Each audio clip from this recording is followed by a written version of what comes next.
in the building, bitch. We in the building. We in this bitch. Yo, welcome to PTA Sports. I am your host, Pesty, and listen, oh boy,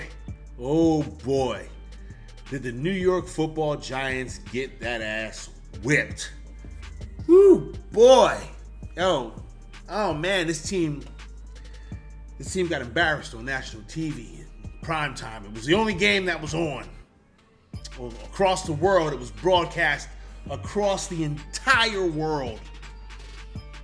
And the New York Football Giants got that ass whooped 40-0, man. Wow. So check it, right?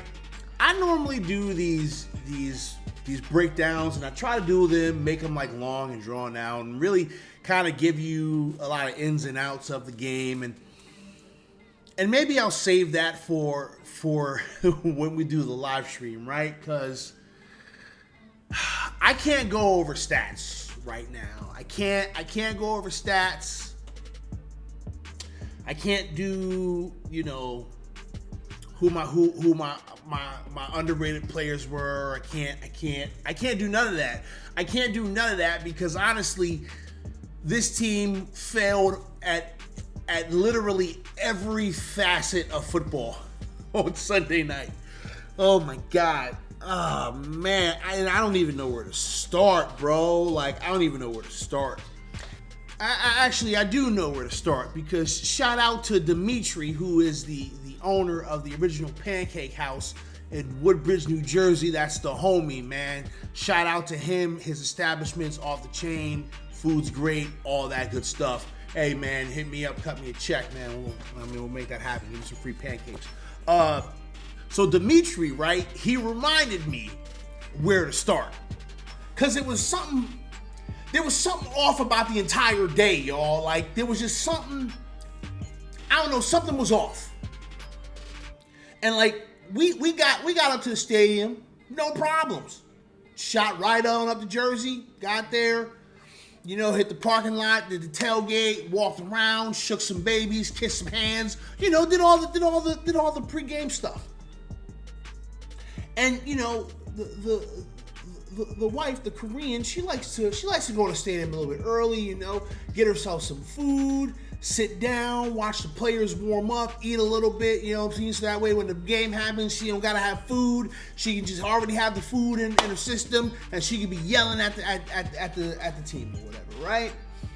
And so at this point, it's like 2 hours early. It's 2 hours early before the game even started, and the gates were closed. And it was just, people were just standing there. We kind of confused, like, why the gates closed? Game starts in 2 hours. Like, what's happening here? It was kind of weird, man. Like, they didn't get the gates open until like maybe an hour before the game. Something like that. It was crazy. So that's where we start. Was the stadium, the staff wasn't even prepared to do the work because they didn't open the damn gates until late as hell for whatever reason. I've never experienced that, but that's what it was. And we kept seeing rain on the forecast the entire day, y'all. Like, rain on the forecast the entire day. I call myself being smart. We bought some ponchos or whatever, these little raincoat joints or whatever, and somehow, some way, only one of them joints got packed in the bag or whatever. You know what I'm saying? So I'm thinking that we prepared for this game. And I see the weather forecast, and it keeps saying that there's not going to be any rain. Not going to be any rain. It's like, okay, you know what? That's going to be cool. Not going to be any rain. We're going to be able to just go out there and do our little thing. Cool, sweet. Nah. Because as soon as the game started, rain. It just started pouring on us, man. Come to find out, I only got one raincoat, so guess who got the raincoat? Yeah, Korean got the raincoat. So I'm standing in the stadium and I'm soaked, y'all, and I watched 3 quarters. I stayed there for 3 quarters. Okay, I stayed as long as I could, but I couldn't get rained on no more. I was sick of it, and we was getting our asses beat. It was like, all right, that's enough. But I watched 3 quarters of some of the worst football I've ever seen, and I probably said that like you can probably go back in the archives of my videos and hear me say that this is the worst football I've ever seen. Well, this is the new worst football I've ever seen, y'all. This is the worst football I've ever seen. It was just unprepared. It was scared. We'll get to scared in a second because there was some fear happening. You could smell it. It was palatable. And just all around confusion. All right.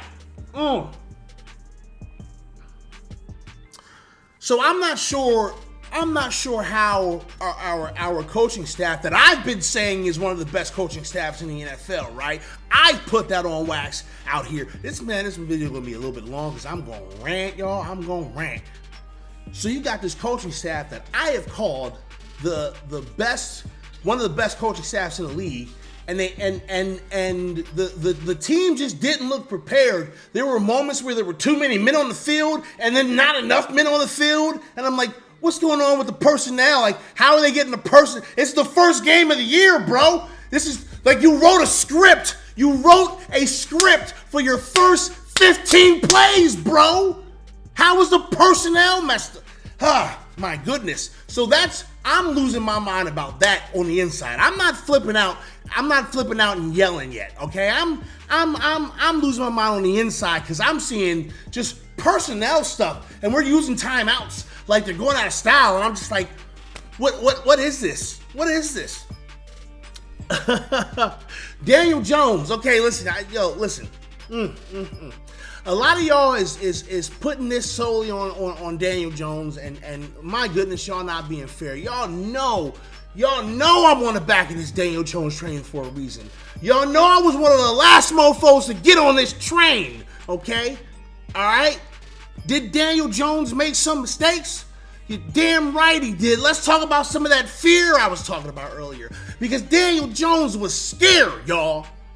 Daniel Jones was scared.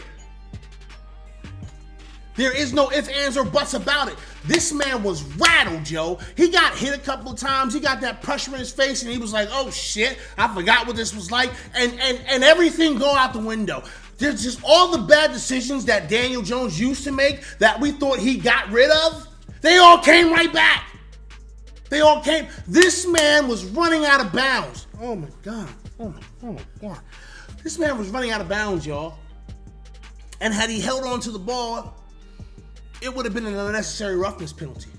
If he would have just went on out of bounds and take that hit that they was getting ready to give him anyway, it would have been a 15-yard penalty. But this man decides that he wants to be a hero, play a little hero ball, and try to force something, and it leads to a fingertip on the grass ass interception.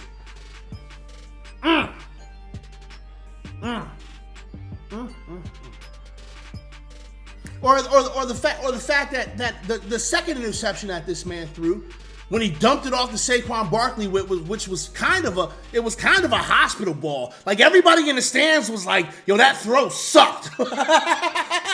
Everybody was like, "Yo, that throw was garbage." All right, it was kind of a hospital ball. Saquon got rocked, ball flies in the air, gets caught, taken to the house.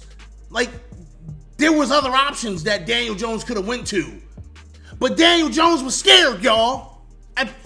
I know I'm on the back of this train. How is someone on the back of this Daniel Jones train talking like this? How is someone that's on this train that bought a ticket to the Daniel Jones train calling his quarterback scared? Because that's what happened, y'all. Like, listen, straight up. He got punched in the mouth, and he didn't know how to recover. He got Ronda Rousey, y'all. He got Ronda Rousey. That's just what happened. So, like, yeah, some of it's on Daniel Jones. But that right side of the offensive line might as well have not been there. I don't know what the hell happened to Mark Lewinsky. I was capping for Mark Lewinsky. I'm done with that. I'm done with Mark Lewinsky. I watched the film on this guy, and he's shoulder bumping. This man's shoulder bump. Like, I don't know what he's doing. I'm sorry, I don't know what he's doing. I don't know what he's doing. Evan Neal was just getting worked. He might as well not be there. Andrew Thomas is playing hurt because he chasing someone on a damn blocked field goal that was returned for a touchdown. I mean, like, the offensive line's in shambles. And that's exactly what I said. I said our offensive line was going to have to step up or we didn't have a shot. And our offensive line didn't step up and we didn't have a shot. That's just what it is. Defensively, I don't know what happened. I mean, like, the defense just couldn't get on a rhythm because Cowboys kept scoring and the Giants offense had to keep coming back on the field. Cowboys was scoring in all these different creative ass ways that didn't involve their offense. Their offense was barely on the field anyway, and when the offense was on the field, they were just getting outcoached. They were getting out schemed. There was this beautiful play. I hope, because of how bad they beat us with this play, I hope Brian Daboll and Kefka looking at this play saying, we might have to snag this joint. This play was beautifully designed, and it got CeeDee Lamb out into space by himself. Okay, this man was hollering at a shorty for 30 seconds. Hey, yo, what's up, girl? How you doing? I gotta catch this ball. Hold on a second. Boop, and then I'll call you. It was crazy. It was crazy. I hope we stole that play because that play was fantastic. It is what it is. Listen, y'all, we just got the brakes beat off us, and that's what it is. That's what it is. We got to figure out what's gonna happen with this offensive line. I don't know. I really don't know. I'm going. We ain't bringing nobody in. I guess we brought a wide receiver in or something today, and I don't know. Listen, y'all, I don't know what's going on in the building. Okay, I'm just a dude. I don't know what these guys are doing, y'all. I have no earthly idea, bro. But it was bad, and they don't need to do whatever they did. This upcoming game going up against these Cardinals, we need to do the fucking opposite, okay?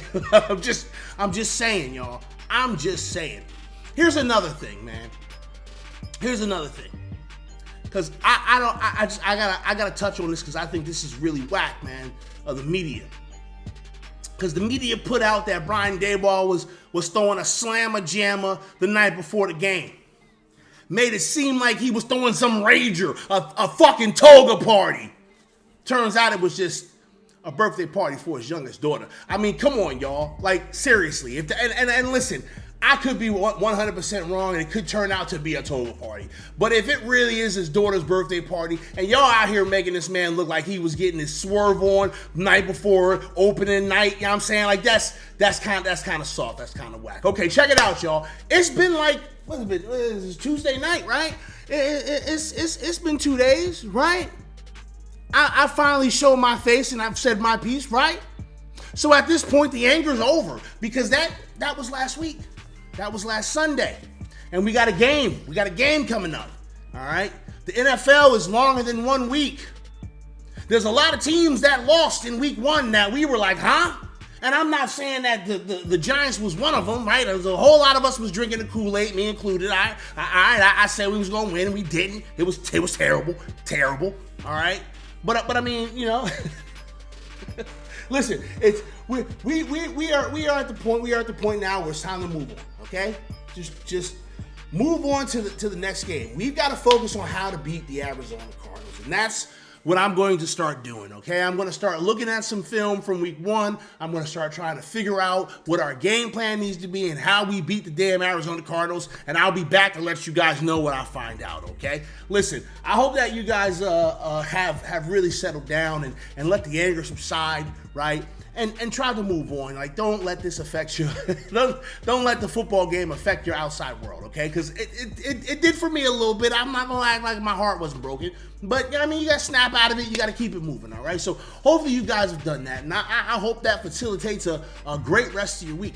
Hopefully we'll see you guys tomorrow or Thursday, depending upon. I know Rob is still in the process of doing some stuff. We're going to figure out what's a good day and a time. I'll make sure that get out to y'all. And yeah, y'all, I mean, that's where we're going to leave it, y'all. It's time to move on. Your anger period is now ended, all right? Because I've shown up. Now it's time to focus on the next stuff. So let's get to that, man. I hope you all have a great one. Make sure that you like, subscribe, share, do all the things. And I'll get out with you guys later. Deuces.